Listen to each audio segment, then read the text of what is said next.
On October 14th, British airborne troops landed at Megara Airdrome, 20 miles west of Athens, in a successful move to reoccupy Greece. Back at one of the bases used in the airborne assault, C-47s line the taxiway waiting for their cargo. Since it is an overwater flight, life belts are inflated and checked. Knives and all other equipment are given a final inspection and test. The troopers put on their harnesses and, heavily laden with the tools of their trade, climb aboard the transports.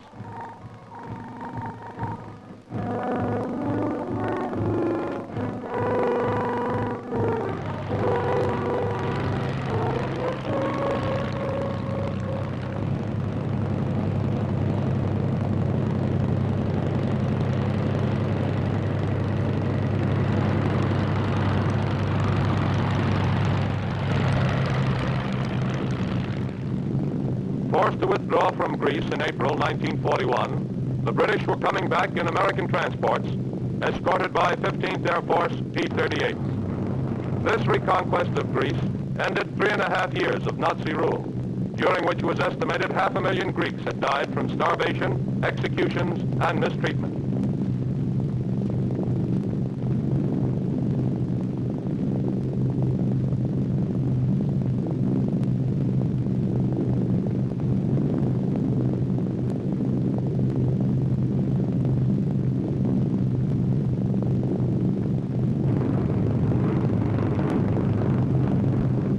British paratroopers met no opposition, coordinating their landing with British and Greek troops landed by the Royal Navy at Piraeus, port of Athens. Contact was also established with British troops which had landed earlier on the Peloponnesus and had advanced east from Corinth.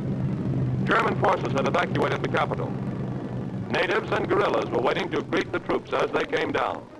Counter-sabotage by the guerrillas had kept many public services, including Marathon Dam, a principal source of Athens' water supply, intact. So the only immediate action required was tending men injured in the jump and organizing British military functions.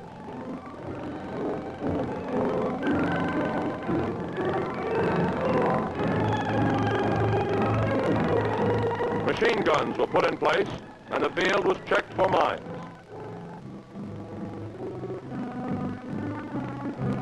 Radio equipment was set up to establish contact with converging British forces. Gliders soon followed with additional artillery, bulldozers, and jeeps. Later in the week, additional troops and stores were landed by sea and air. Widespread German demolition of Piraeus harbor installations limited immediate Allied use of supply facilities. But a relief expedition was being organized to relieve the serious food shortage in Athens. On the day following, October 15th, one of Athens' 3 major airfields was being used by Allied planes. Meantime, from the first day of occupation, C-47s continued to drop supplies. By November 4th, 38 days after British troops landed on the western coast of the Peloponnesus, the Germans had been driven from all Greece. And it's doubtful that Nazi remnants in their flight to Germany can get past strong Russian positions in the upper Balkans.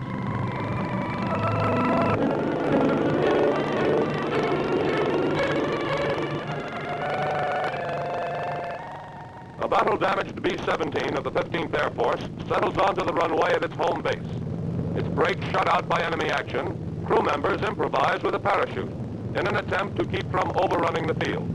The chute, rigged from a waist window, piled up enough drag to bring the plane to a stop before the end of the runway was reached. The day before, another plane in this group made a parachute-assisted landing, coming in on a single flat-tired wheel.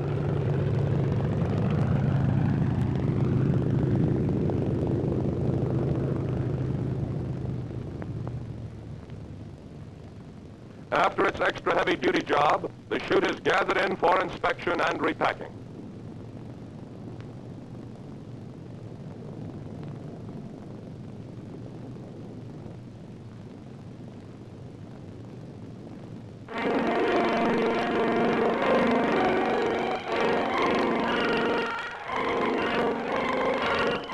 On September 18th, 10th Air Force Mitchells bombed the railroad junction in the town of Padu.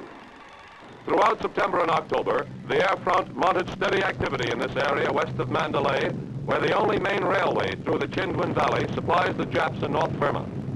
Strikes like this one have done much to halt transportation of those supplies.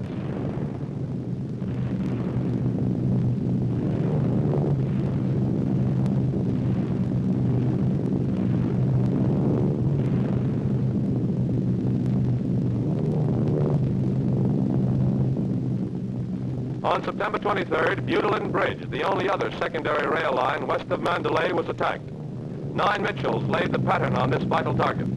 2 runs were made. The first pattern of 250-pound general-purpose bombs started on the railroad tracks at the southern approach to the bridge. Butelin Bridge is 66 miles west of Mandalay and 20 miles north of Moniwa. The second pattern landed in the water north of the bridge without damaging it. This strike, too, was an attempt to check the flow of supplies from main southern bases and starve out the Japs in the north.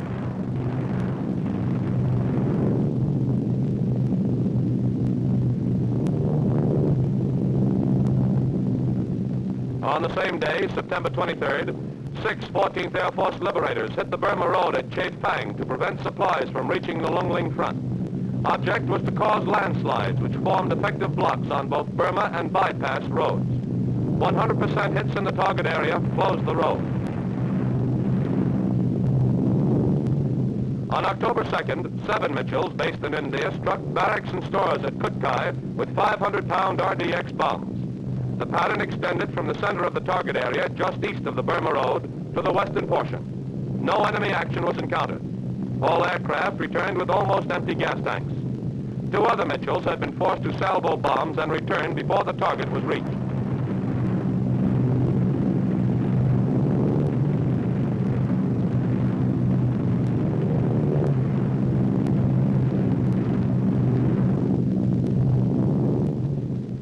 On October 6th, 11 Indian-based Mitchells bombed a railway bridge at Borneo.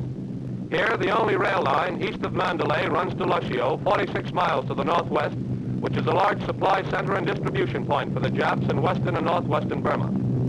26 miles southwest of Borneo, the formation met heavy ack-ack, but only 2 planes were superficially hit. Bombs hit railroad tracks on both sides of the bridge. The first pattern placed 4 500-pounders on the tracks 50 feet from the bridge's east approach.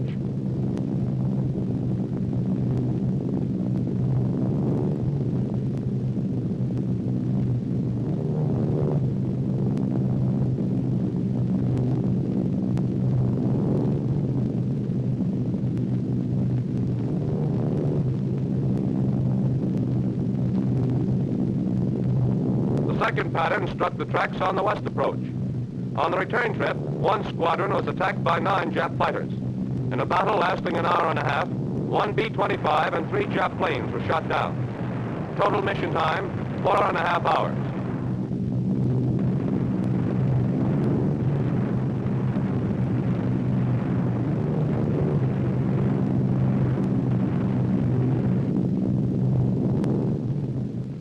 On October 10th, 12 Indian-based Mitchells bombed Moniwa on the secondary railroad line about 60 miles west of Mandalay. Weather was good with scattered clouds, and the one large cloud over the target did not interfere with bomb sighting. The pattern ran from north to south, giving good coverage across the central and eastern portions of the target. Smoke from hits rose to 3,000 feet. 20-millimeter anti-aircraft burst among the formation without causing damage.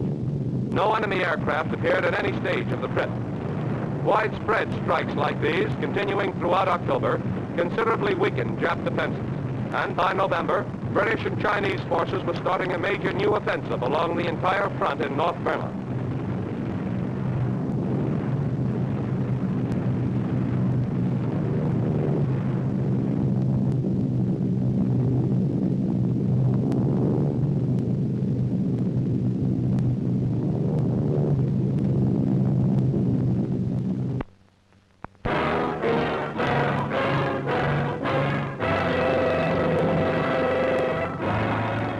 On September 29th at Numphur Island, 13th Air Force heavy bomb groups were briefed for the longest mission ever made in the Southwest Pacific. Connoisseur and Strip, Numphur. In front.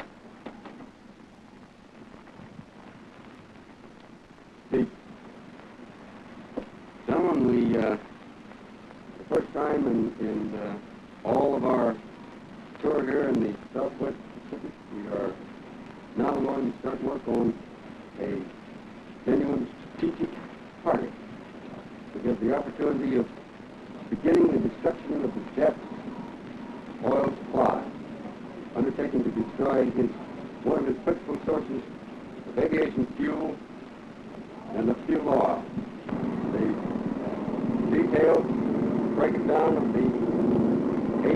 part of the target, turn over to Colonel Hudson.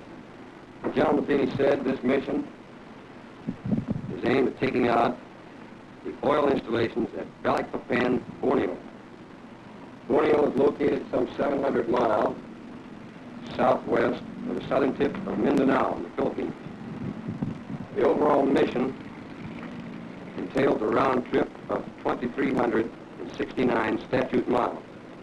To our knowledge, that is the longest formation flight ever undertaken in the Southwest Pacific.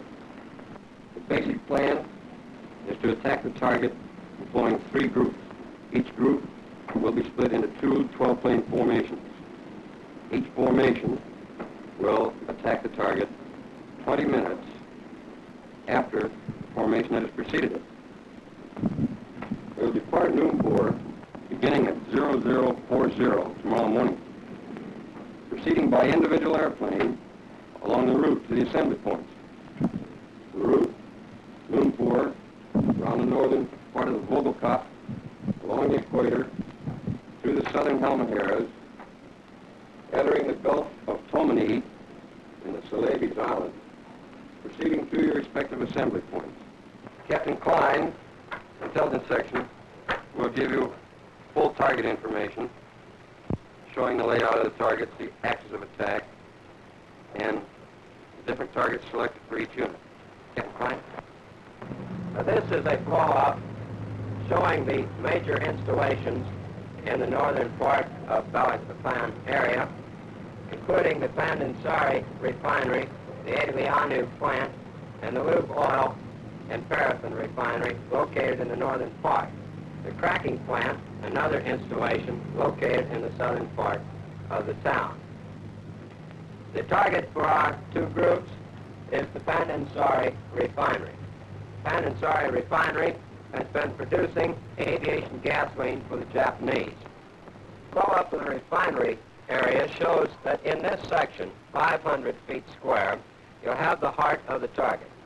In there are the 3 pipe stills, very large buildings with refractionating columns, the powerhouse, and the pumping plant.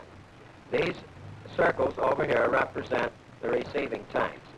To the northwest of that particular area is the powerhouse unit.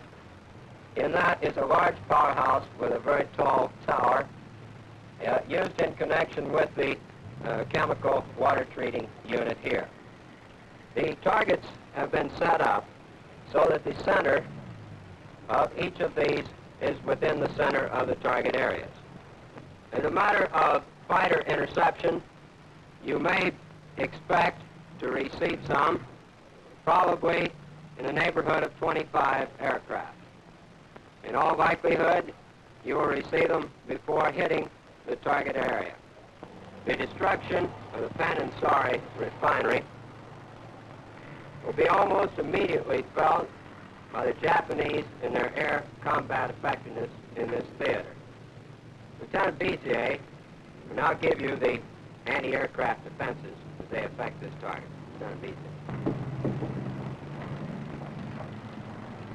The anti-aircraft defenses, Balikpapan, consists of 34 guns. 2 of these are known to be 127 millimeter or 5-inch with the usual naval director. 7 of these guns are at Cape Penajam, 6 at Cape Bateau, and the remainder are in the Balikpapan Peninsula itself. The flak analysis of this gun disposition gives us the following relative effectiveness of the AA fire. The best axis of attack is on a heading of 240 degrees, where your relative effectiveness is 250. The worst axis of attack is a 120-degree heading, where your relative effectiveness approaches 575.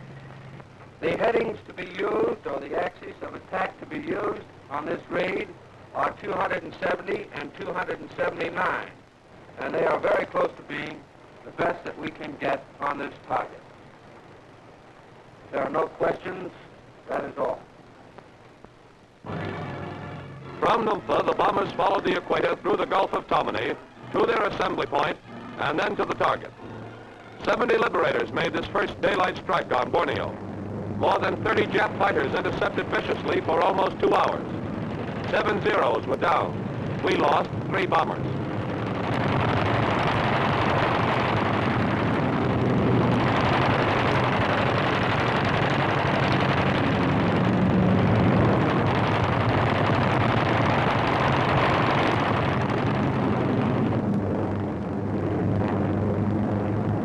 Intense flak persisted from the time the formation reached the coast, went over the target and out again. 110 tons of bombs were dropped. Hampering cloud cover made bombing reports uncertain, but 67 hits were visible and heavy damage was observed as smoke rose 6,000 feet. Pand and Sari refineries were principal target, but oil tanks north of Balikpapan were also hit.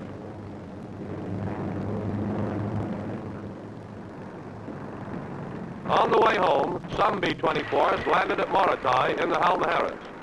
This 24 chose one of the 4 strips under construction which had been cleared but not rolled. The belly landing was without crew injury, although the plane was damaged.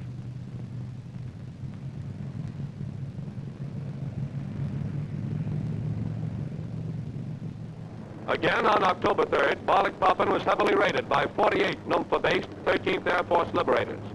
Each plane carried 10 250-pound demolition bombs, and this time 2 auxiliary gas tanks. The Japs, on the alert after the attack of September 30th, sent up 40 to 50 interceptors. In an hour-long battle, 19 Jap fighters were shot down with 5 probable. Our losses were heavy too. 7 libs did not return. 46 tons were dropped on Pand and Sari refinery and bivouacs nearby. This time the target was clear, and despite heavy anti-aircraft fire, the assault on what General MacArthur termed the most lucrative strategic target in the Pacific paid off in heavy damage.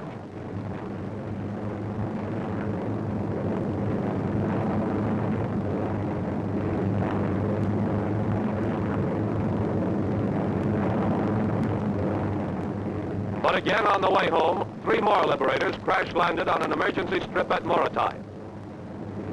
On October 10th, more than 125 fighter-escorted liberators struck once more at Balikpapan. Each plane carried 5 500-pounders and 3,500 gallons of gas. Phosphorus bombs augmented flak, which was light and inaccurate. 160 tons of bombs virtually demolished cracking and paraffin plants. Large-scale attacks continued through October. The 13th Air Force was out to erase the essential Jap oil centers of Balikpapan, the Ploiești of the Pacific.